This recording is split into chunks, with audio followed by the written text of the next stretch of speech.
Try okay అయిపోయే వరకు నాకు తెలిసి 1 అవర్ ఉంటుంది 1 అవర్ చాలు నాకు. ఓకే చూద్దాం. సో ఆ జోక్సే పాటు పక్కన పెడితే ఇండస్ట్రీ. సో ఇండస్ట్రీ అంటే కూడా ఫస్ట్ యాక్టర్స్ గుర్తుకొస్తే వాళ్ళ వెనకాల ఉన్న కష్టాలు గుర్తుకొస్తుంటాయి. సో ఇంకో పక్క చూస్తే సో అలాంటి మీ లైఫ్లో ఎవరైనా అడిగారా? అడగకుండా ఉంటారు ఇండస్ట్రీలో? అడిగారు. అయితే అడగకుండా ఉంటారని ఎలా అనుకుంటున్నారు? అంతే అంటారు. 100% అడుగుతారు. అది ఇవ్వాలా వద్దా అనేది మన మీద డిపెండ్ అయి ఉంటుంది. ప్రతి ఒక్కటి అడుగుతారు. కాకపోతే పెద్ద డైరెక్టర్స్ ఎవరు అడగరు. సుకుమార్ గారు అట్లాంటి వాళ్ళెవరు కూడా అలా అడగరు. చాలామంది వాళ్ళని కావాలని బ్లేమ్ చేయటం కోసం, వాళ్ళని బయటికి తీసుకొచ్చి వీల్ ఫేమ్ అయిపోవడం కోసం అట్లా చెప్తారు. కానీ అది తప్పు. కిందన ఉన్న వాళ్ళు మాత్రం గోకుడు గ్యారంటీగా ఉంటుంది. అంటే ఎలాంటి వాళ్ళు కింద ఉన్న వాళ్ళు అంటే అసిస్టెంట్ డైరెక్టర్లు, కో డైరెక్టర్లు, రైటర్స్, కోఆర్డినేటర్స్, ఇట్లాగా కోఆర్డినేటర్స్ కూడా అంత ఉండదు. కోఆర్డినేటర్స్ వేరే రకం ఉంటుంది వాళ్ళది. సో మిగతా రిమైనింగ్ వాళ్ళంతా ఎవరైతే ఉన్నారో వీళ్ళ ఉంటుంది గ్యారంటీగా. ఏమన్నారు మీరేమన్నారు? మరి నేను తప్పించుకున్నాను అంతే. ఆ టైంలో ఏదో చెప్పేసి మాట తర్వాత ఇంకా కాంటాక్ట్లోకి వెళ్ళడం మానేసేదాన్ని. ఇంకా ఇంటెన్షన్ అర్థమైపోయినప్పుడు ఇంకా టచ్లోకి వెళ్ళడం మానేసేదాన్ని. అందుకని ఇక్కడే ఆగిపోయాను కదా, లేకపోతే ఒక రేంజ్లో ఉండేదాన్ని. ఇప్పుడు అంటే ఇప్పుడు రేంజ్లో ఉన్న వాళ్ళందరూ కమిట్మెంట్ ఇచ్చిన వాళ్ళు అంటారు. అది నేను ఎలా చెప్తాను? వాళ్ళకి తెలుస్తుంది. అది అడుగుతారైతే అడుగుతారని ఖచ్చితంగా చెప్తున్నాను కదా. అడుగుతారు, ఖచ్చితంగా అడుగుతారు. అడగకుండా ఎవ్వరు ఉండరు. ఓకే. సో కమిట్మెంట్స్ చేయకుంటే అక్కడికి స్టాప్. ఇక స్టాప్ అని ఏం లేదు. ఇచ్చే వాళ్ళని పెట్టుకుంటారు, ఇవ్వలేని వాళ్ళని పక్కకి నెడతారు. అలాంటి సందర్భాలు ఎదుర్కొన్నా అంటారు. ఉన్నాయి. సో ఒక ఉదాహరణకు షేర్ చేసుకోవచ్చు కదా ఒకటి? ఉదాహరణ అంటే పేర్లు వద్దులేండి, పేర్లు ఎందుకు, కానీ ఉన్నాయని చెప్తున్నాను కదా. నేను ఒక 20 మూవీస్ దగ్గర చేశాను ఇప్పటి వరకు. 20-25 చేశాను. బాగా నేను కొంచెం గుర్తింపు వచ్చింది మాత్రం where is the Venkatalakshmi, Srinivasa Kalyanam, ఇవన్నీ పెద్ద పెద్ద హీరోస్తోనే చేశాను. ధృవ చేశాను, చుట్టాల అబ్బాయి. అడుగుతూ ఉంటారు, అడిగే వాళ్ళు అడుగుతూ ఉంటారు. మనం నెట్టుకుంటూ రావటమే. ఇష్టం ఉంటే వెళ్ళటం, ఇష్టం లేకపోతే కామ్గా అవాయిడ్ చేసుకుంటూ రావటం. అంటే చాలా మంది ఉన్నారు. సో ముఖ్యంగా ఈ ఇండస్ట్రీకి సంబంధించి తెలుగు వాళ్ళకి కనిపించారు. అవునండి. యాక్చువల్గా తెలుగు మీరు మంచి క్వశ్చన్ అడిగారు. తెలుగు వాళ్ళని ఎందుకు అంటే తెలుగు అమ్మాయిలకి కొంచెం సిగ్గు, బిడియం, కొంచెం అంటే ఇప్పుడు సపోజ్ మీరు ఎగ్జాంపుల్ చెప్తున్నాను మిమ్మల్ని. మీరు ఒక మంచి డైరెక్టర్ అనుకోండి, మీరు నన్ను అడగలేదు. మీకు ఇంత స్టాఫ్ అయ్యారు ఎవరైతే ఉన్నారు, ప్రియా ఏంటి మరి నాకు కొంచెం ఒప్పుకుంటావా, డిన్నర్ పెడతావా అంటే, అంటే డిన్నరు అన్నాడంటే వాడు అర్థం చేసేసుకోవడమే. ఇంకా 100% కో లాంగ్వేజ్ అది. అలాంటప్పుడు అంతవరకు వచ్చినాడు. ఇప్పుడు నేను అనుకోండి, మనం ఆంధ్రాలో పుట్టి హైదరాబాద్, తెలంగాణ, ఆంధ్ర అదంతా కూడా మనకి తెలుగు కాబట్టి ఇక్కడ కల్చర్ వరకు అంటే కొంచెం సిగ్గుపడతాం. సో మనం వేరే స్టేజ్కి వెళ్ళిన తర్వాత వీడు దీంతో నేను ఇలా ఉన్నాను అని చెప్తాడేమో అని మనం కొంచెం సిగ్గుపడి తెలుగు అమ్మాయిలు కొంచెం ఆగిపోతారు, బ్యాక్ స్టెప్ వేస్తారు. ఈవెన్ ఈ విషయాలు ఇంట్లో తెలిస్తే కూడా బాగోదు, తర్వాత బయటకు వస్తే తల్లిదండ్రులు ఏమైపోతారని.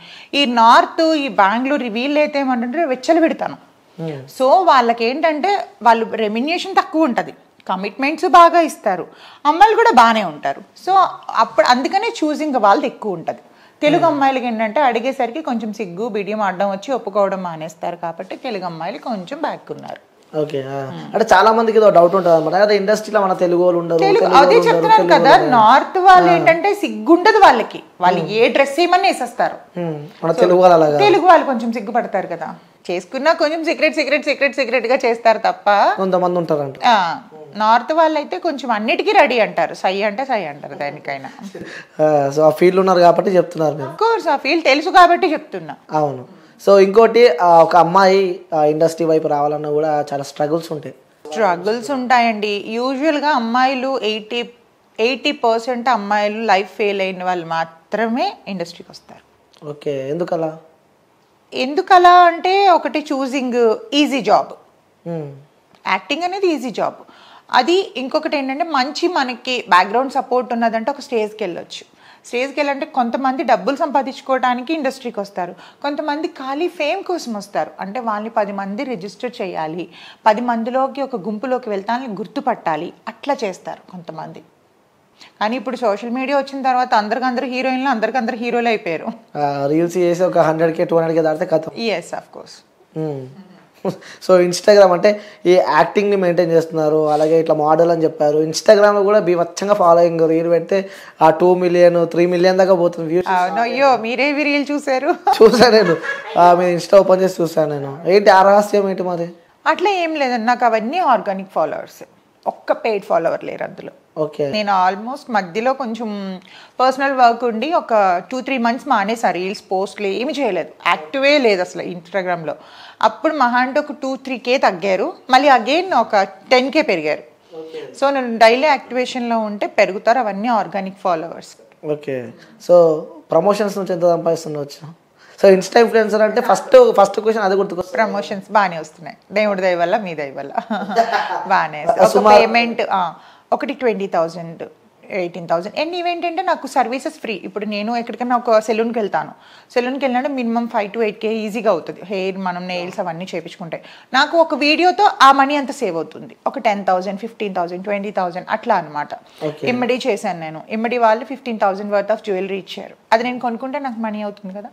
సో అట్లా కొలాబ్ చేస్తున్నాను, ఫోటోషూట్స్ ఉన్నాయి, ఫోటోషూట్స్కి కొలాబ్ చేస్తున్నాను. సో నాకు కొన్ని పేమెంట్స్ వేస్గా చేస్తున్నాను అనమాట. 20-15 మినిమం 15,000 అక్కడ నుంచి అబవ్ వస్తుంది అనమాట. స్టార్టింగ్ ఎంత తీసుకుంటారు ఒక promotion? Depends on 15,000 10,000 minimum 10 minimum 10,000. Okay. అదెంత హార్డ్లీ ఒక 1.5 or 2 hours షూట్ ఉంటుంది అంతే. అంతే ఉంటుంది.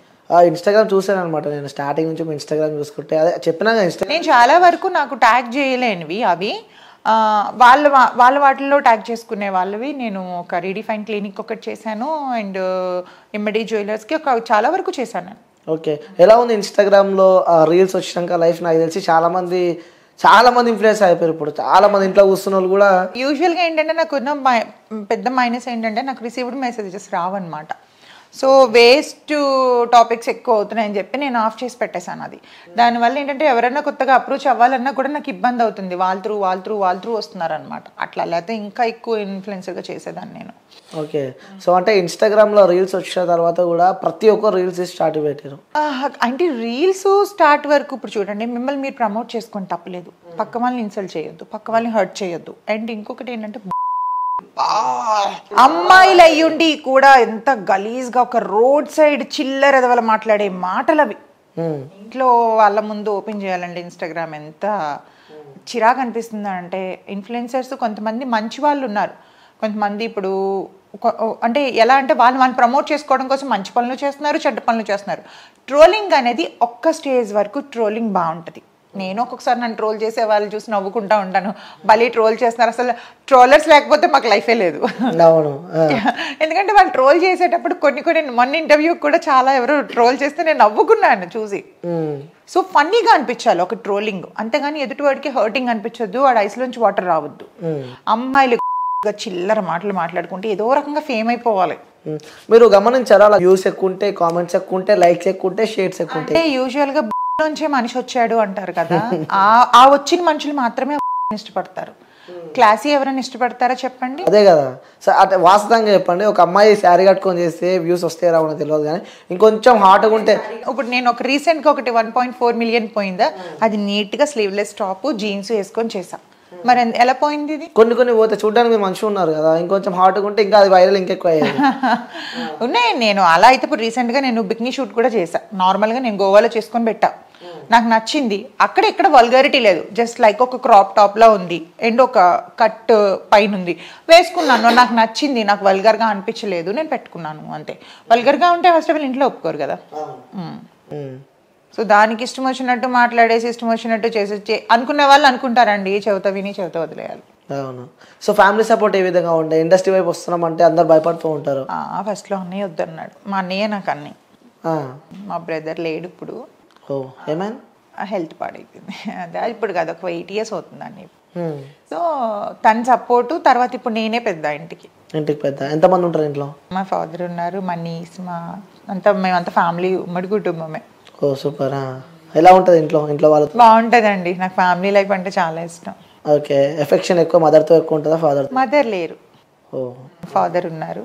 ఆ ఫాదర్తో తక్కువ, నాకు ఇంట్లో మా అన్న పిల్లలతో వాళ్ళతో ఎక్కువ. ఓకే. సో మిస్ అవుతుంటారా మదర్ని?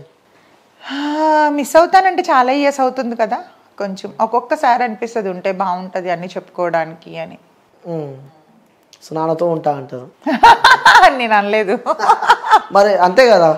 ఇది కూడా అడ్వాంటేజ్ తీసుకొని చాలా మంది కొంచెం నీకు పేరెంట్స్ లేరు, మీరు మీ ఫాదర్ ఉన్నా కూడా అన్ని చెప్పుకోలేవు కదా అట్లా కూడా అన్నారు. కానీ అందుకే అంత స్ట్రాంగ్ గా చెప్తున్నారా? అర్థమవుతుంది. అదే ఫ్యామిలీకి నేనే హెడ్ కాబట్టి ఆటోమేటిక్ గా స్ట్రాంగ్ ఉంటారు. మన ఎవరి మీద ఎవరైతే డిపెండేషన్ ఉంటుందో, అంటే ఇంటికి మనం పెద్దగా ఉండి పెద్ద దిక్కుగా చూసుకునేటప్పుడు ఇట్లాంటి వాటిపైకి మనసు పోదు. ఆడుతూ పాడుతున్న ఏజ్లో అనుకోండి అది మనకి వెళ్తుంది. మీకు రెస్పాన్సిబిలిటీ ఉండేటప్పుడు మాత్రం ఎప్పుడు కూడా టైం పాస్ చేయడానికి చూడరు. ఓకే, సో మీరు ఒక యాక్టింగ్ ప్రొఫెషన్లో ఉన్నారు కాబట్టి సో మీ ఇన్స్టా ఇన్ఫ్లుయెన్సర్ కూడా. సో మీకు ఇష్టమైన యూట్యూబర్ ఎవరు? నాకంతా ఏం లేదు, యూట్యూబర్ ఇష్టపడాలి ఏం లేదు. నా ఇన్స్పిరేషన్ మాత్రం చిరంజీవి గారు. చాలా ఆయన అంటే ఇట్లా పీకలా కట్ చేసుకుంటా అనమాట, అంత ఇష్టం ఆయన అంటే. తర్వాత ప్రభాస్ గారు ఇష్టం. చిరంజీవి గారు అంటే ఇంకా నాకు చైల్డ్హుడ్ నుంచి కూడా ఆయన అంటే అబ్బా, ఆయన సినిమాలు చూసి పుట్టిపోయిన 90s కిడ్స్ అంటే ఉంటుంది కదా ఇంకా. సో ఆయన చాలా చాలా ఇష్టం ఆయన అంటే. ఓకే సరే, ఇది వీడియో చిరంజీవి గారు చూస్తూ ఉంటే చెప్పాలి అంటే ఏం చెప్తా?